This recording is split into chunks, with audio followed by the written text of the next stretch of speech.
that which the Lord commanded thee. If we're going to read from other translations, or if we're going to use other translation, like New English translation, a man after his own heart is translated as a man who is loyal to him. If we use the Common English Bible, it was translated as a man following the Lord's own heart. So David is loyal to God, or was loyal to God, and followed God's will. So after the story continues, because Saul was king over Israel at that time, but of course God was displeased with Saul. So he wanted another king to rule over Israel. So Samuel, the prophet, was instructed by God to go to the house of Jesse in Bethlehem. Now Jesse had 8 sons. And so when Samuel met each one of them, the Lord chose no one. And so Samuel was wondering, who else could it be? And so Samuel asked Jesse, do you have any other young man in the household? And so Jesse said, yes, I have the youngest son, and he's out in the fields tending the sheep. I will get somebody. I will ask somebody to get him here. And as soon as David came in, this is how the Bible described David. In 1 Samuel 16:12, so Jesse had brought him in. Now he was ruddy, with attractive eyes and a handsome appearance. The Lord said, go and anoint him.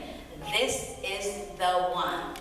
That was in chapter 16:13. So Samuel took the horn full of olive oil and anointed him in the presence of his brothers. The Spirit of the Lord rushed upon David from that day on. Now we have kids here, and I'm pretty sure that kids love the story of David and Goliath, right? You know the story? And there's a song about that, but I'm not going to sing that song. Okay? So the young shepherd boy also who fought the fiercest animals in the wilderness, like the lions and the bears.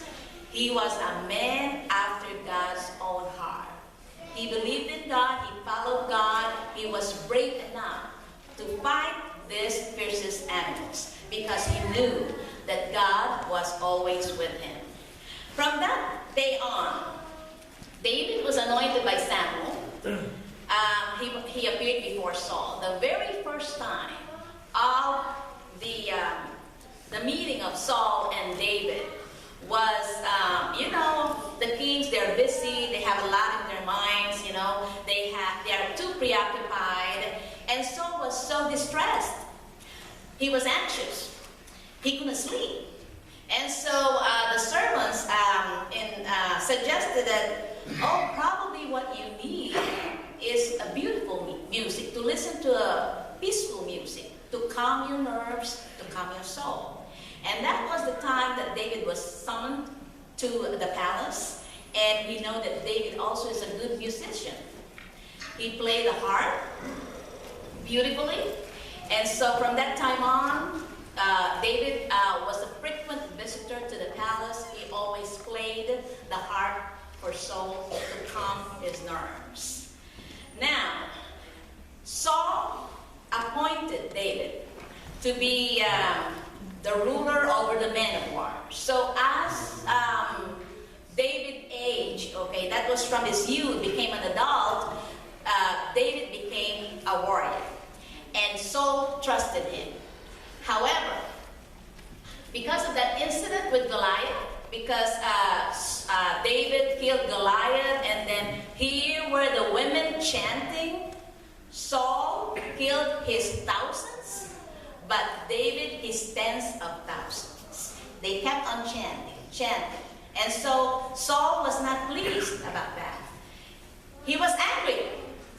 He was jealous.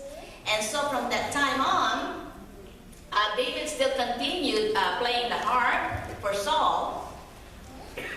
but he hurled his spear towards David because he wanted to get rid of him. That was the start of Saul's jealousy, and he wanted to get rid of David.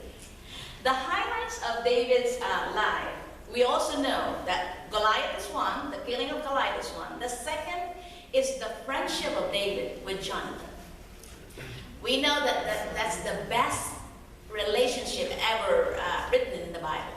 The relationship of Jonathan and David.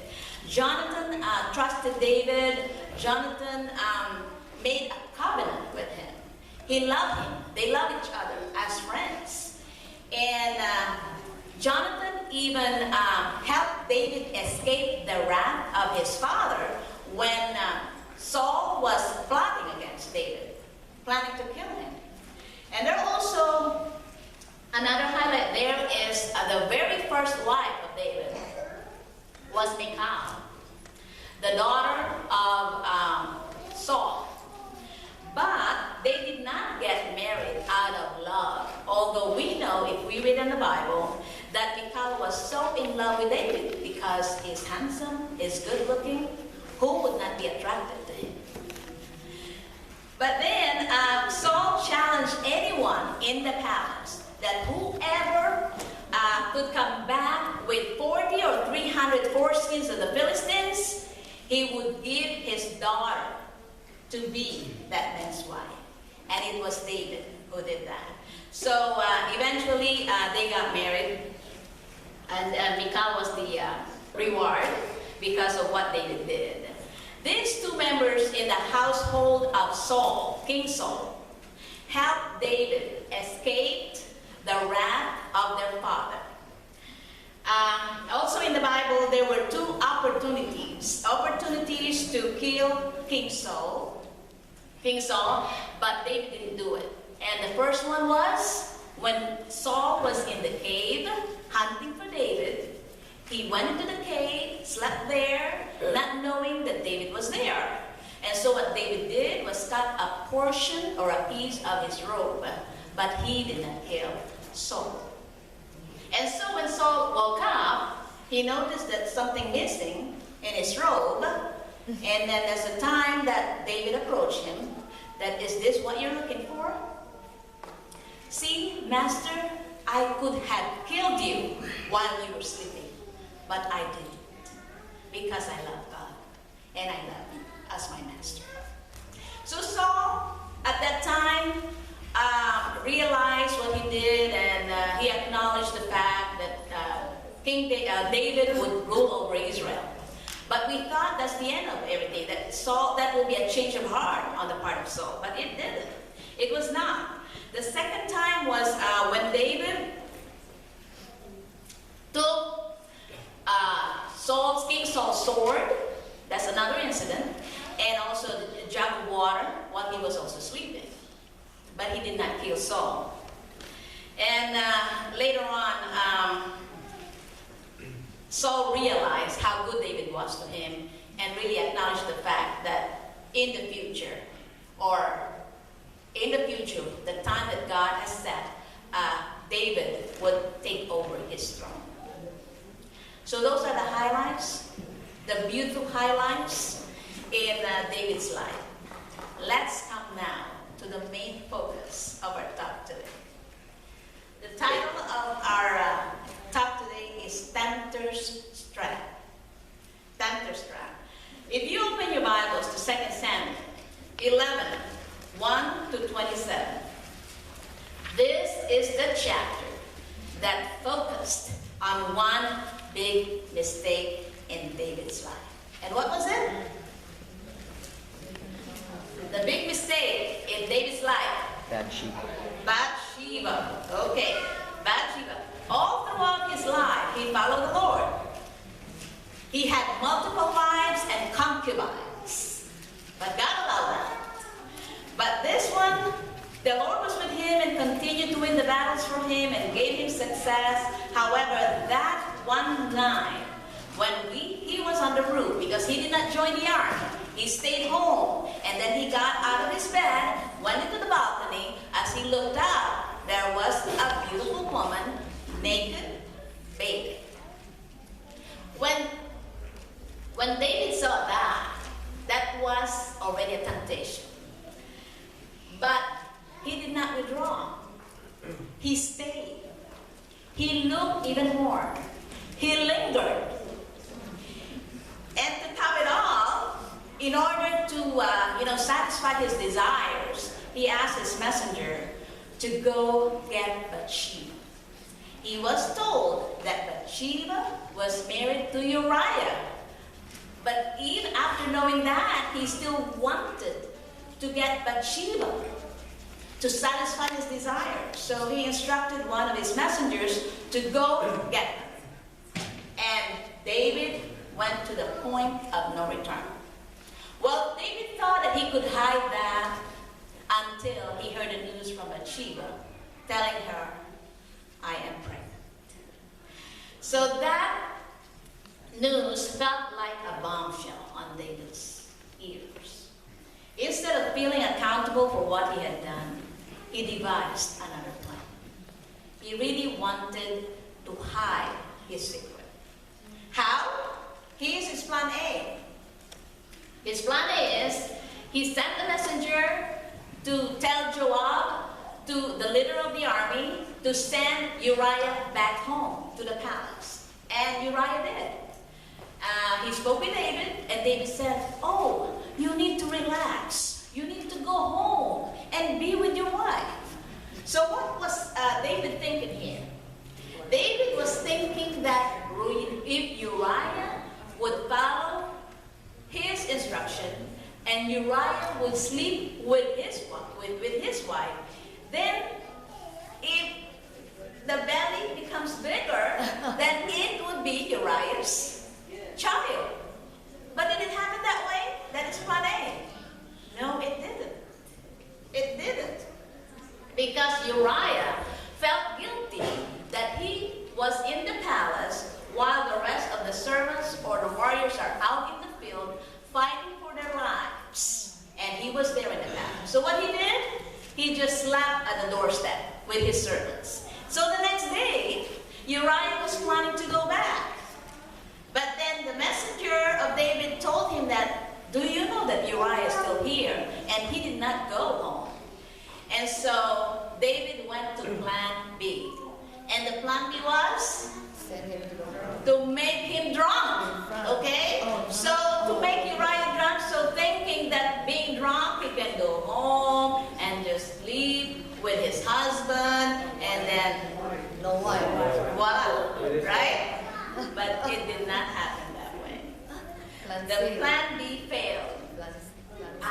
Uriah did not go home and sleep with his wife. He stayed in the palace and slept there with the rest of the servants.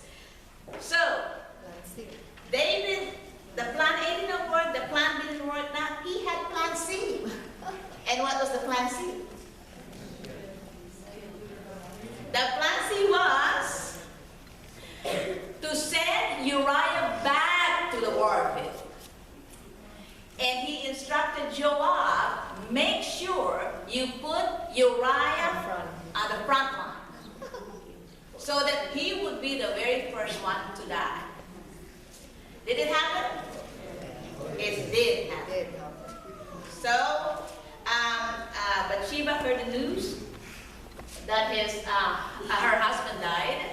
Of course, she mourned, and after the mourning passed, David had her brought to the palace, and she became his wife and bore him a son. Was the Lord pleased with what David did? The Lord was not pleased with what David did. And so what the Lord did, in order to communicate or to point out the mistake of David, he sent Nathan, the prophet, to tell David of what he did. But the style of the communication is not like a confrontation that you did this. The Lord said that he was displeased and the Lord doesn't like you anymore. No, he did not do that. But instead, Nathan told a parable. And this is how it goes, the parable. Nathan said in 2 Samuel chapter 12, there were two men in a certain city, one rich and the other poor. The rich man had a great many flocks and herds, but the poor man had nothing except for a little lamb he had acquired. He raised it, and it grew up alongside him and his children. It used to eat his food, drink from his cup, and sleep in his arms. It was just like a daughter to him. When a traveler arrived at the rich man's home, he didn't want to use one of his own sheep or cattle, but instead he grabbed the poor man's lamb, slaughtered it, and served it to the traveler. Now, when David heard that, he became angry at this man, and he said to Nathan, as surely as the Lord lives, the man who did this deserves to die, because he committed this cold-hearted crime. He must pay for the lamb 4 times. Oh. And then what Nathan said to David? Let's continue reading. In verse 7, Nathan said to David, you are that man. So when David heard that, what was the reaction of David when David heard that? When David heard that, he acknowledged right away what he did. And he said that he committed sin against God. And then Nathan said to David that the Lord said, I chose you to be king over Israel, and I rescued you from the hand of Saul. I gave you your master's wives into your arms. I also gave you the house of Israel and Judah. And if all that somehow seems significant, I would have given you much more as well. Why have you shown contempt for the word of the Lord by doing evil in my sight? You have struck down Uriah the Hittite with a sword, and you have taken his wife as your own. This is what the Lord says. I am about to bring disaster on you from inside your own household. And as we continue with the chapter, we can read the consequences God brought upon David. What was done in secret would be done in broad daylight. What was the consequence? His wife would be handed over to his companions. That is just one of the consequences. So when David said, I have sinned against the Lord, Nathan said, yes, and the Lord has forgiven you, has forgiven your sin. You are not going to die. If you were in David's place and you committed this sin, and you know that the first part of the message of Nathan, that you are going to die, you're going to suffer the consequence, and then later on, when you confess, this is what you heard, that the Lord has forgiven your sin, you are not going to die, of course you will be happy. Oh, so that's it? I committed a sin, and I'm not going to die? But that's not all, because it didn't end right there. Nathan said that because you have treated the Lord with such contempt in this matter, the son who has been born to you will certainly die. And that is their son, or his son with Bathsheba. So when David heard he was distraught, but that was the consequence of his sin, and his son would be paying for it. So eventually his son died. So what does the story of David try to tell us? That it is okay to sin again and again. Anyway, God will forgive us? Of course not. But as human beings, we have weaknesses just like David. It may not be exactly like his. The tempter's trap was right there before his eyes, before the eyes of David, the naked woman bathing. Instead of leaving or retreating from the source of the trap, David lingered. He watched intently, stayed longer. He could have stopped it right there when he had a chance, but he yielded to temptation and got trapped. The enemy knows our weaknesses. Each of us have our own weaknesses. Each of us have our own secret sins. The enemy knows exactly where we can easily be tempted. He knows the exact trap where we can fall into. It may be